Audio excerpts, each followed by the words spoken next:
Today we are going through the session Basic Nursing Care.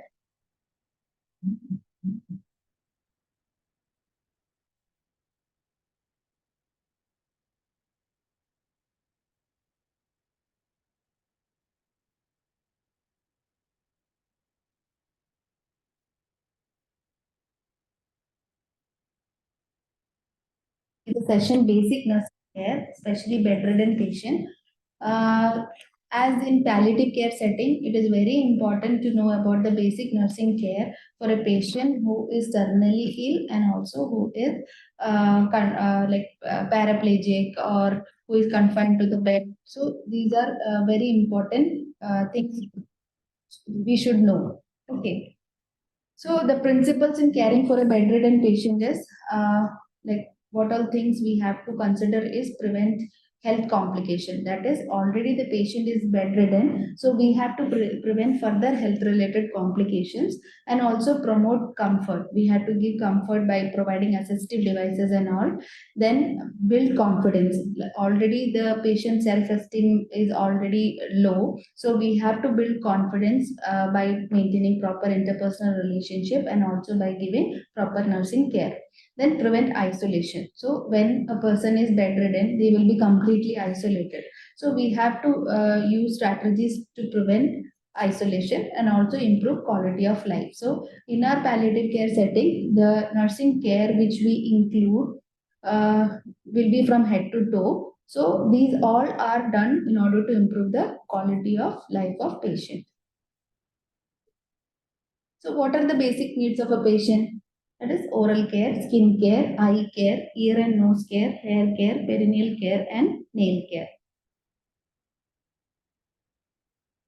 So we'll look one by one. So oral care, that is the overall health. Why we say? Because so whatever we eat is through our mouth, right? And if the oral hygiene is not maintained, then the patient will be whole day will be like they will be feeling like sick. So once the pathway towards the entry of first entry of microorganism we have to prevent, so that in order to promote that we have to give oral care. So in order to promote overall health, oral care is very important thing. So why we are giving oral care? Because mouth is the excellent incubator of growth of bacteria. Once we eat our food from the mouth, the retained bits of food particles will be there in the teeth, right? In the oral cavity. So the bacteria can hide and it can grow more and more. So mouth is it, and also the temperature, everything will be favorable for the microorganism to grow.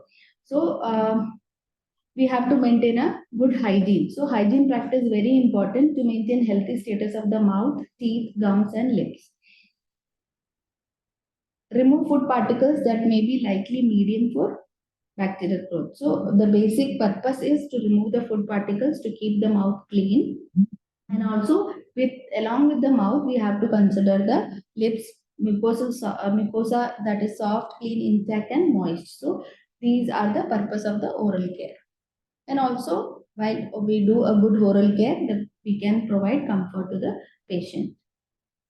And also improving nutrition status by enhancing appetite. That is, once the mouth is not clean, the patient will not be having appetite. Like loss of appetite will be there. He will be having anorexia. So we have to, if oral care is more maintained, we can improve the nutritional status. The taste buds can be active and the patient can have taste and they can eat something. So once the oral care is given, we can improve the nutritional status by enhancing appetite.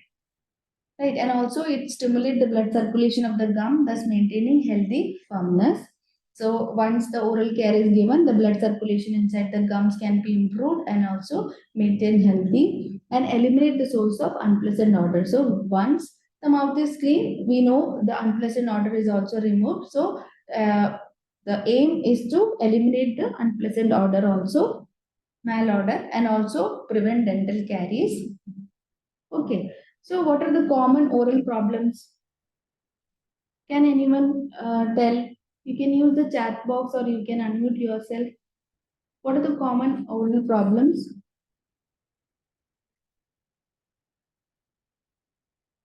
Oral ulcer. Geeta Joshi is saying oral ulcer. Yes. cavities, oral ulcer, oral thrush. Okay. Another name of oral thrush?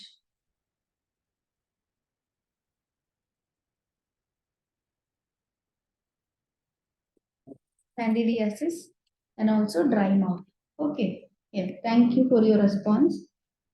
Okay. So dry mouth or painful mouth, halitosis, that is bad breath, candidiasis, that is oral thrush, and also oral mucositis, that is inflammation of the mucous membrane of the oral cavity, and also alteration in the taste. And excessive salivation. Once we know when ulcer and anything happens to the oral cavity, excessive salivation occur, right? So xerostomia, this is the picture, that is dryness of the mouth. You see, all the tongue is slightly inflated and cracked. Candidiasis, it is a curd-like patches inside the upper palate and also tonsil area or in the tongue. Halitosis is bad breath. Mucositis is, that is inflammation of the mucosal layer of the tongue or oral cavity. Right? Who needs mouth care? Who needs mouth care? Only bedridden patient. Very good. Bedridden patient and Be it conscious or unconscious. yes, very good. And Intubated patient. yeah, the patient who is in ventilator, who is psychologically disturbed. Right? So these are the, so who needs mouth care? Terminally ill patient, unconscious patient, patient breathing through mouth, post-operative patients, patient with infection and disease of the mouth, and also patient with the nasogastric tube. Right? So what are the assessment findings which when a person we have to consider it is cracked lip. We have to check the lips whether they are cracked or not, dry or coated tongue, and also white curd-like patches, that is oral thrush is present or not, ulcer in the mouth, any redness or bleeding, and also any pain in the mouth. So these are the important points that we have to remember when we are assessing a patient's oral cavity.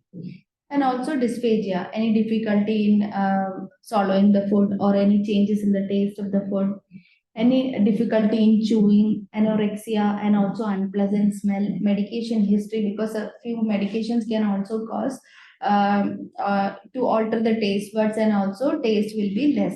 And also treatment history, any kind of treatment, oral cavity treatments has been done that can also lead to the oral problem. So we have to assess these things. Then solution used for the mouth care, as in the previous session, as already said, how to make a homemade normal saline.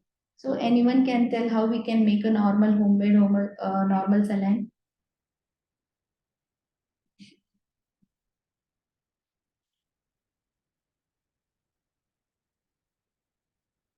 No one remember?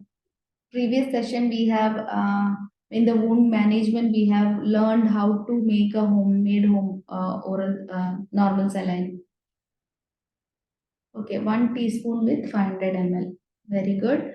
Okay, so 1 teaspoon salt within 500 ml, half liter of water, right? It should be boiled, cooled, and also covered with the lid or container, right? So water or 0.9% sodium chloride homemade solution. So how we will prepare? Preparing the saline solution, 500 ml water plus 1 teaspoon of common salt. We have to boil, cool, and keep covered until needed. Other solutions what we can use for oral care is soda bicarb. That is how to prepare that. Preparing soda bicarb solution is 500 ml water plus 1/4 of teaspoon of baking soda. Right. So if we are using a 1 cup, we can use a lukewarm water or a homemade saline, and also we can put a pinch of salt and a pinch of soda bicarb, right? And we can go take it for the oral care. And self-care education. That is what education we have to give to the patient and family is brush the teeth twice a day with a soft toothbrush. Soft using this soft toothbrush will be good for the oral cavity, like we can prevent the gum bleedings and all. Then toothpaste left in the mouth can cause dryness. So the thorough rinsing is very important. Rinse the mouth with the homemade saline or soda bicarb, which is very important. Then tongue to be brushed with soft toothbrush brush. Plenty of fluids we have to tell the patient to take. And also pineapple is also a good source to because it contain a mouth cleansing enzyme and also a salivary stimulant. So yeah, however, it is acidic, but still it has got a cleansing enzyme. So it can also stimulate the salivary gland. So use of pineapples is also good. And also denture should be removed at night. Right. So procedure for a patient requiring assistance. So this is the image which is given how a nurse should assist a patient while performing a oral care. So that is explain the procedure. We have to explain the procedure to the patient, maintain the privacy. We have to provide semi-follows or follows position if it is not contraindicated. Then and if it is contraindicated, then which position we can give. If a patient is bedridden, then which position we can prefer.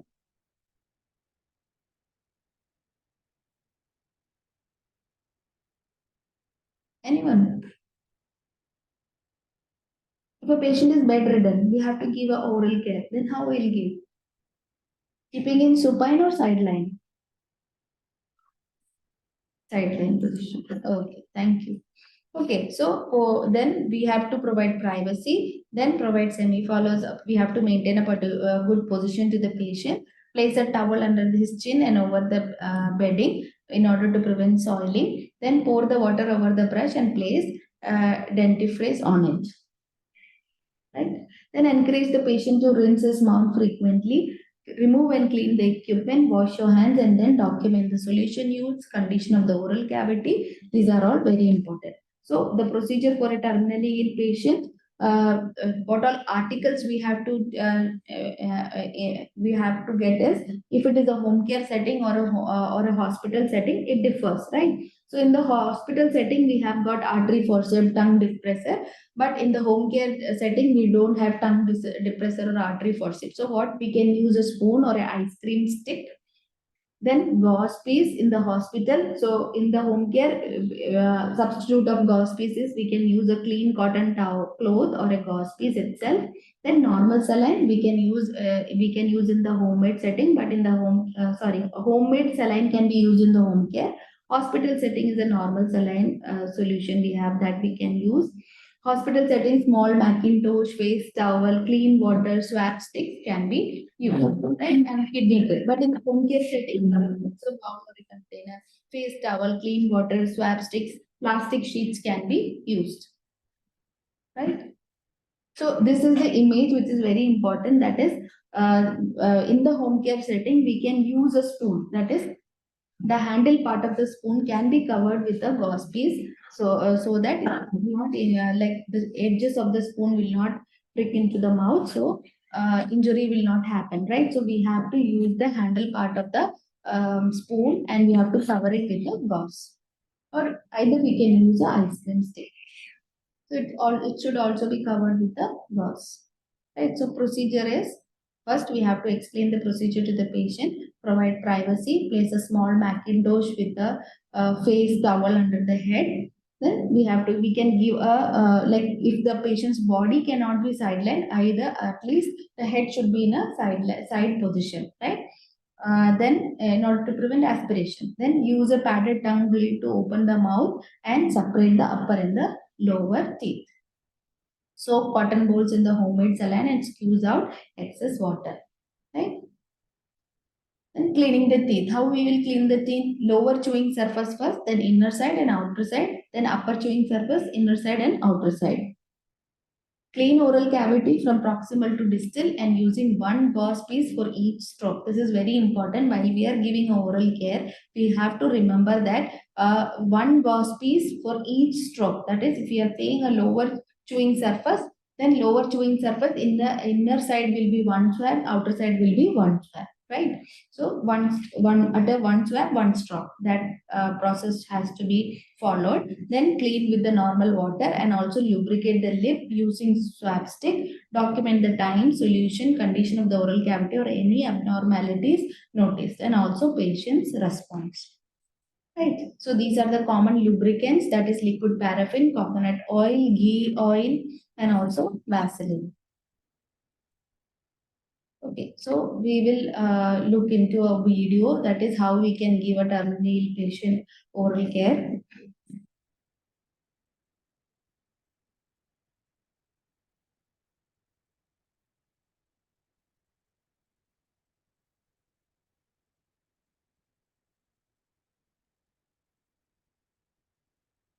Conscious patient. Hair care.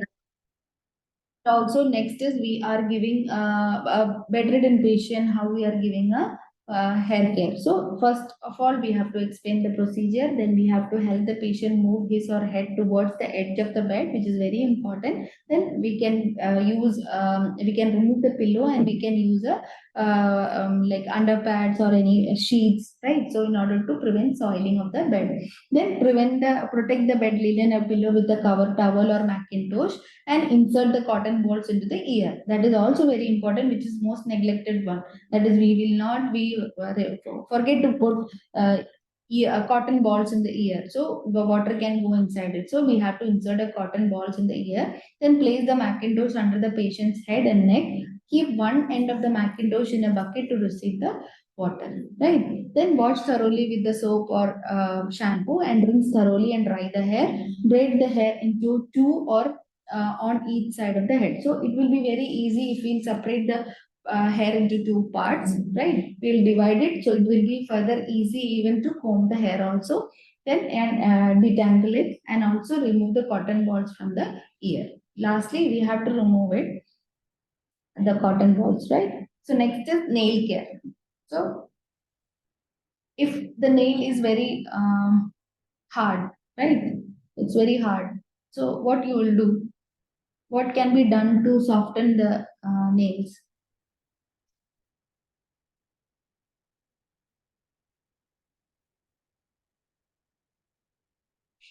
Soak in water. Very good. Immediate response will be very good. Thank you, Manish, for your response. Soak in the water. So while we are doing a nail care, we have to explain the procedure to the patient. Assemble articles. Place the rubber sheet under the nail, patient's hand or leg. Soak the finger in warm water for 5 minutes. Okay, this is the important point that has to be remembered. That is soaking the finger in the warm water for 5 minutes. Then after that, cutting from the edges of the nail and encourage the caregiver to provide nail care. So mostly nail care is also neglected. So we have to like tell the caregiver nail care is also very important, because nails, if the patient is having nails, he can if any itching happens, right, they will scratch with the nails. So it can cause like tears in the skin, right? The skin integrity can be lost. It can lead to even bed sore also. So that has to be starting phase can be started, right?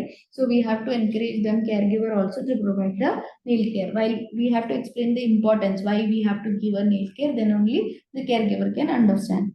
Then bed bath. This is also very important. Bed bath is very important in maintaining and promoting hygiene. Why do bed bath? Because it cleans the dirt from the body, right? It increases the elimination of waste through the skin, stimulate circulation, induce sleep, provide comfort, and also to give the patient a sense of well-being and to regulate body temperature, right?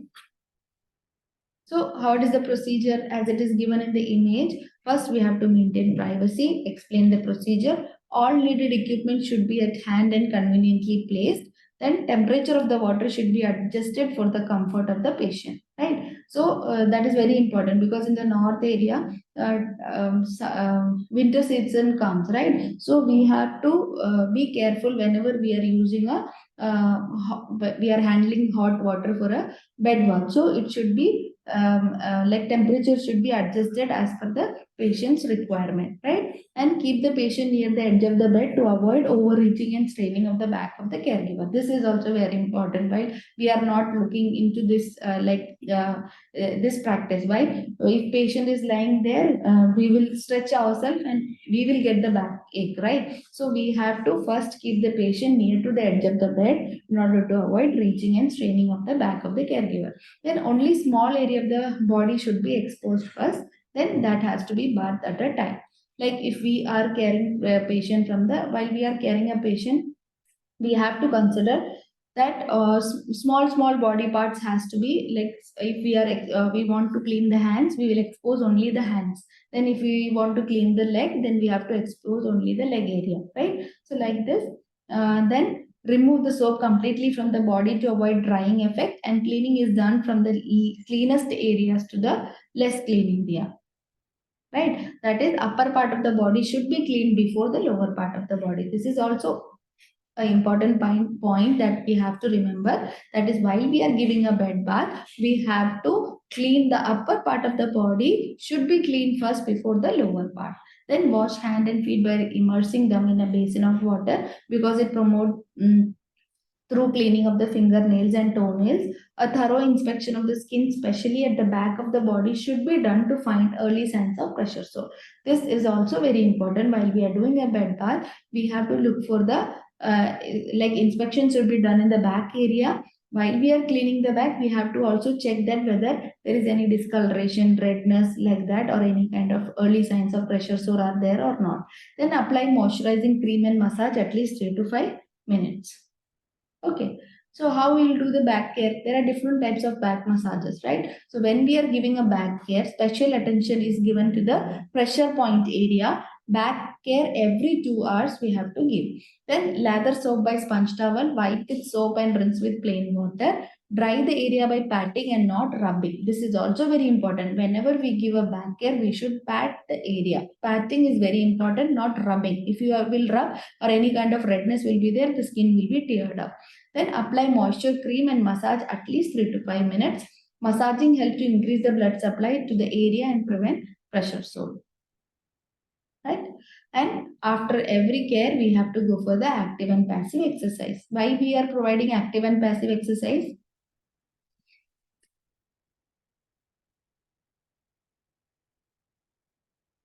Why we are giving active and passive exercise, and what is the difference between active and passive exercise?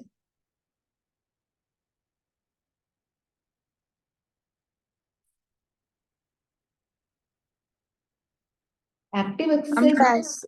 Yeah. Passive with the help of someone else. Active we will do with own self. Like Very good. Yes. So active exercises patient can do itself without anybody's help, and also passive means the patient need an assistance with the help of caregiver. The patient lifts up the arm or leg and do the exercise, right? So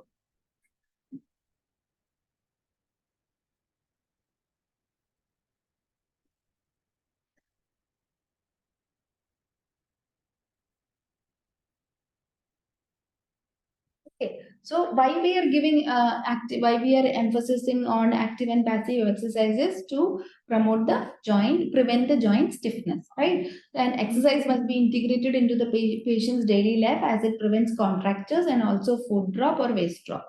That is, because of long-term bedridden, the patient's body will develop contractures, that is stiffening of the legs and hands, right? So that will be more problematic. So we have to provide at least a passive exercise if the patient cannot do himself, or active exercise. We have to promote that in order to prevent stiffening, and also educate the family why the exercise is important, right? And all the joints need physiotherapy. Then next is catheterization. So this is the image which is given, that is the balloon part is there in the Foley's catheter or indwelling catheter. Urine port drain is there. The size is given in the urine port, above the urine port drain, and also bladder opening is there, the tip of the catheter, and also a balloon is there which is inflated through crystal water. Right. So a Foley's catheter is what? It is a sterile germ-free tube that is inserted through the urethra and into the in the bladder to drain the urine, right? So there are different types of catheterization: indwelling catheterization, indwelling suprapubic catheterization, clean intermittent self catheterization, that is we say it as ICC, then quantum catheterization is also there. So these are the image: indwelling catheter, for then quantum catheter. Then same, the Foley's catheter can be used as FPC, that is suprapubic catheterization, and also Nell catheterization, right? Nell cath is, that is if the patient is having urinary retention, or the patient feels that the urine has not come satisfactorily, so we can use the Nell cath, right?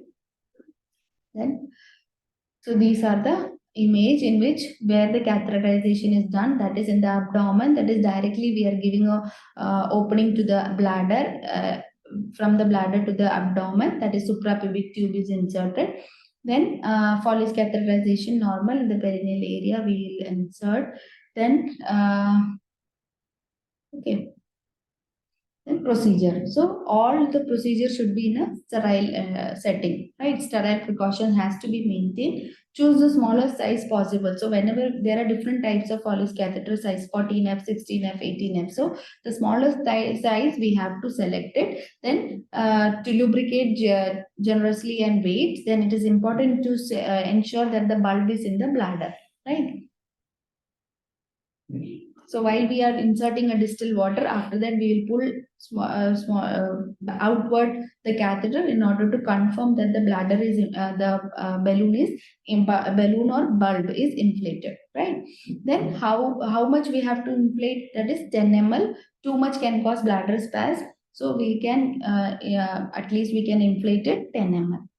Right. Then antibiotic prophylaxis for urinary catheterization insertion is not recommended. So while we are doing a sterile procedure, it is not needed that we have to go for an antibiotic prophylaxis, right? Then clean intermittent catheterization. So how we'll do a clean intermittent catheterization? For that procedure also we have to maintain a privacy. Watch the hands position. So this is a clean procedure. Sterile environment is not needed. Clean procedure is needed. Then position according to the comfort of the patient. Nell cath size is 12F. Then lubricate the tip before insertion. Interval of Nell cath insertion is every 4 hours. Then clean the Nell cath under running water and keep it dry in a container. So reusable. Once the Nell cath is used, we can reuse it by washing and cleaning and drying it and placing it in a clean container. Then what is the advantage? Because of the catheter, the patient won't be able to mobilize himself here more frequently, right? So while a Nell cath is inserted, it improves the quality of life. Patient can develop self-esteem and confidence. Why? Because once the patient is paraplegic or the patient is bedridden or paraplegic mostly, who uses wheelchair, they have a feeling that how the people will think that I'm carrying a bag, and also their self-esteem is affected. So while using a Nell cath every 4 hours, they can increase their self-esteem and confidence, and easy to use. Anywhere it can be done, like it should be only a clean procedure. Then inexpensive. Nell cath is hardly, I think 200 or 300. I think less. Okay, so it's less expense is very less. Then reduce the risk of infection and also improve the sexual life. Right. So this is condom catheterization. Like the patient who is having nocturnal incontinence, that is nighttime incontinence is there, the patients can use condom catheterization. It depends upon the size. It is available in the store, medium, small, large size, right? It is attached with the urinary bag also. Then what are the advantages? That is, if and disadvantages is, advantage is less catheter associated urinary tract infection. As we know that the more the urinary catheterization is done, indwelling catheterization is done, the patient is more prone to get infection. So more comfortable than indwelling catheter. Then less movement restrictions, non-invasive, that is nothing is inserted in the body, right? So but what is the disadvantages of condom catheterization? That is, leak can happen, wrong side can also loose fitting will be there, it will be coming out all time. So correct size is very important. Then skin irritation or breakdown from the urine leakage will be there. and also most likely to fail or leak than interval catheters, and also allergic reaction. We know whenever the condom word is come, we have to remember about the allergic reaction, that is latex is there, right? So we have to remember about the allergic reactions that we have to convey while we are educating the patient, right? So this is a case scenario. The nurse home care unit of the hospital made a visit and found that the patient was having peri-catheter leak. So they changed the catheter. The next day, the carer noticed that the peri-catheter leak was still persisting. She called them again and they came and changed the catheter. Again, the next day, the same happened on the once again the catheter was changed. Right. So what will be the good option? In this case scenario, what we can offer them?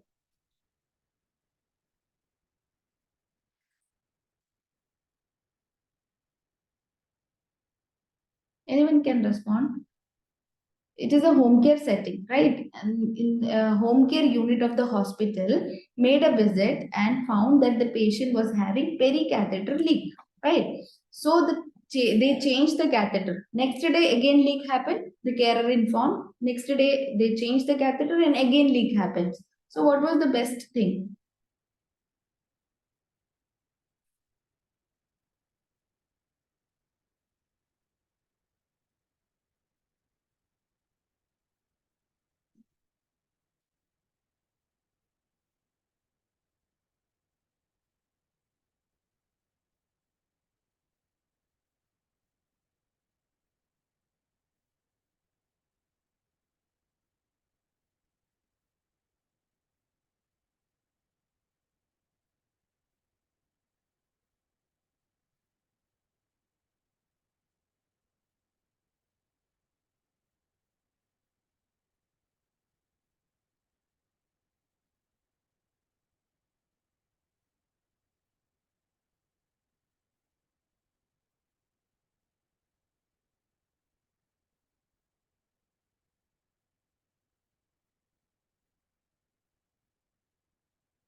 Okay.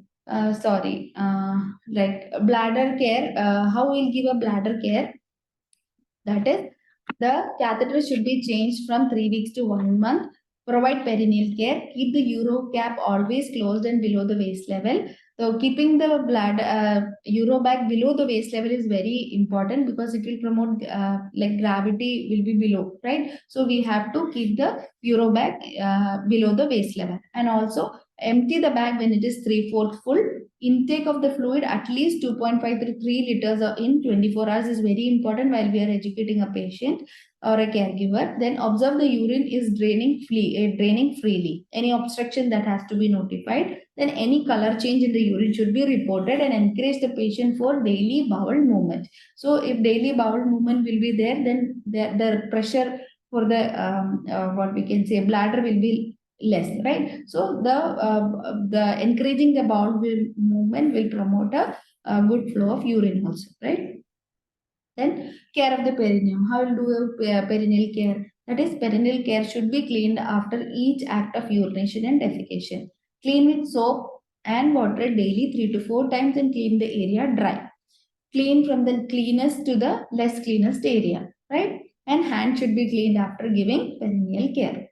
Okay, so in the image it is given how whenever we give a perineal care to the patient, how we have to drape the patient in order to promote privacy, and also the cleaning should be done from the least cleanest to the least cleanest area, right?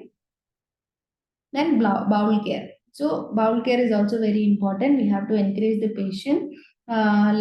We know that the patient is bedridden, so patient will be having lack of exercise. That is, mobility cannot be maintained. Then privacy, food intake is very reduced, and also medication, etc. That can cause constipation. So bowel movement, we have to encourage the patient daily. Give time for the bowel movement, right? And also should be encouraged to take high fiber and adequate fluid intake. So adequate fluid intake and fiber diet should be involved in the diet, and also regular exercise will promote mobility, and the bowel care can be maintained. Then use of the bedpan. So it is mandatory to maintain patient's privacy and use a commode or a lavatory for defecation. Okay, and this is very important in the palliative setting. Whenever we ask a patient says that 2 days back I didn't go for the bowel was not evacuated. Today I'm getting like diarrhea, right? So that is a spurious diarrhea. That means followed by constipation, 2 or 3 days constipation. After that, the patient will be complaining of water is stool, right? So if that kind of complaint comes, then that is called as spurious diarrhea. Then we have to ask for the history, when it started, and before the onset, was the condition was normal or not. So these things we have to ask. So management will be, we will be doing pre-rectal examination first, that is PRA-DRE we will be doing. Then if possible, we can remove it manually. The stools can be removed manually, and after that we can go for high sodium phosphate enema. Right, high up enema, we commonly say high up enema, that is enema is sodium phosphate enema. So high up, how we'll give? Using a suction catheter, right? So we'll use a suction catheter, we'll lubricate it, and we'll put it inside the anal region, right? And it will go up into the upper part, that is transverse column, right? That area. So then we'll push the enema. 2 enemas we'll push it. So all 2 will be retained, and from upper part, that is from the higher colon area, the bowel will be the waste will be evacuated, right? So this is very important in palliative care setting. Whenever we are asking the patient that your bowel movement is, what are your habits of bowel movement? If the patient says that I had 2 days before I had constipation, but today I am having diarrhea, so that is that the liquids are means the stool will be very hard, but in between there will be leaking of the fluid, right? So that the patient will consider as diarrhea. So whenever we are asking a history, we have to ask that whether earlier how was the condition and now what happened, right? So if the patient is saying 2 days constipation accompanying diarrhea, then that is a spurious diarrhea, right? So what we have to do, we have to give do PRE-DRE. Then if manual evacuation is removal, we can remove it and give high up enema using suction catheter, right? Okay, so next we will come to nasogastric tube feeding, right? So nasogastric tube feeding, we know it is a process of feeding with the tube that is inserted through the nose to the pharynx, to the esophagus, and towards the stomach, right? So care of the nasogastric tube is, we have to perform hand hygiene first, give a Fowler's or a semi-Fowler's position before feeding, then aspirate and make sure that the tube is in the stomach. This is very important. While we are doing an nasogastric feeding, we have to aspirate first some content in order to ensure that the tube is in the stomach. Then if more than 500 ml, then skip the feed.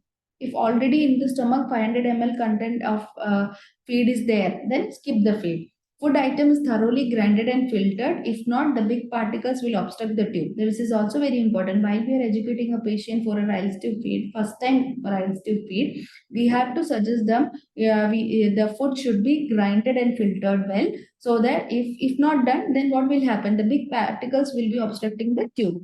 Every 2 hours, give 200 to 250 ml homemade, about 25 ml of plain water is given, and before and after the feed, right? So once we are feeding the patient, first we'll put 25 ml of plain water, then we'll feed the patient with the oats or whatever feed they are preferring, or a juice that should be 200 to 250 ml.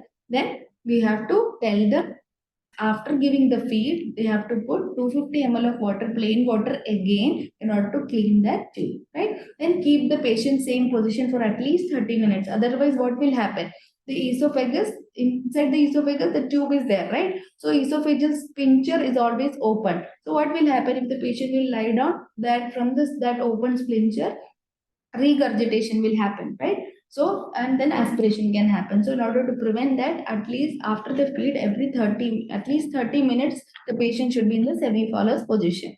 He should not lie down. Then provide oral care and keep the lips moist, and also change the adhesive tape periodically to prevent ulcer formation. Okay, thank you. I'll try one more to show that oral care video, and we can also see the if we have, we will share the catheter care video also.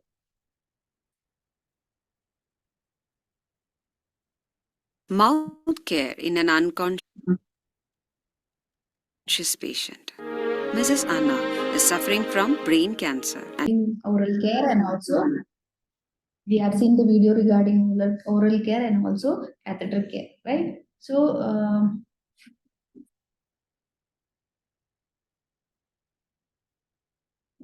so hope these all steps are carried out, or the procedure is done in the same way in your setting also. So this is the end of the session. So if you have any queries, you can like chat box is open, and also you can unmute yourself and say if you have any queries, you can ask.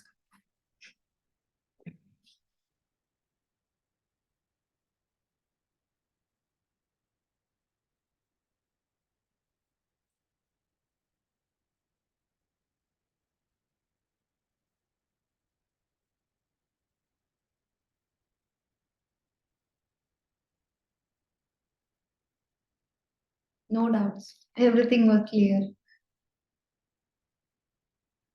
So any difference in the procedure, what you are doing, what you have seen in today's session, or the difference is there in your setting, you can share that. Same procedure you are following.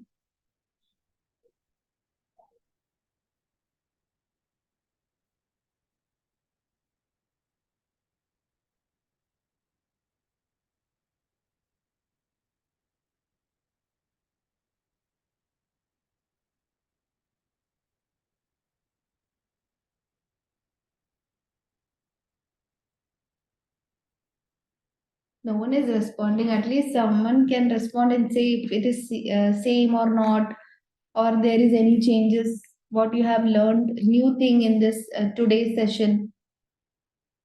Any take home message you are taking from this session? Yes, ma'am. Same here. Manish is saying same. Okay.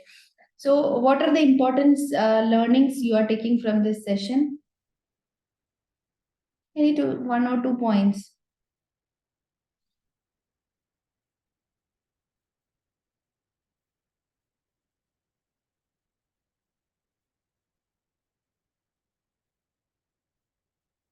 For eye care, what important things we have to consider?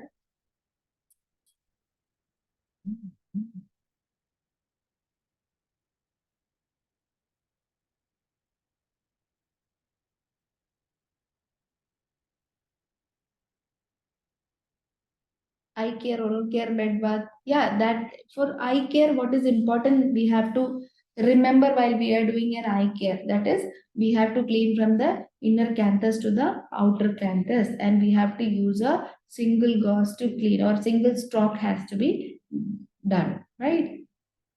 Okay. And bed bath, what is the important point to remember?